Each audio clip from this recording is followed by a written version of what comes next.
நேரம் காலை 8:30. காற்றலையில் தவிழ்ந்து உங்கள் காதுகளை வருடிக் கொண்டிருப்பது சென்னை வானொலியின் புத்தம் புது காலை. யோகக்கலை வல்லுனர் எஸ். ஸ்ரீதரன் அவர்கள்.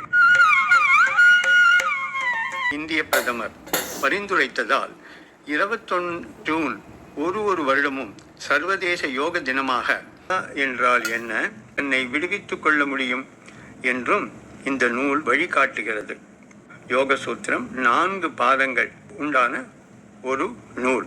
அதில் முதல் பாதத்தில் 2வது சூத்திரத்தில் அதன் பலனாக சுகத்தை அளிக்கும் கெட்டதை காட்டி நேர் வழிப்படுத்தும், மனதை ஒருநிலைப்படுத்த விட்டும் வாங்கியும் பிடித்தும் உடலை ஒரு நிலையில் நிறுத்தியும் வெறும் மூச்சு பயிற்சியாக அமையக்கூடாது.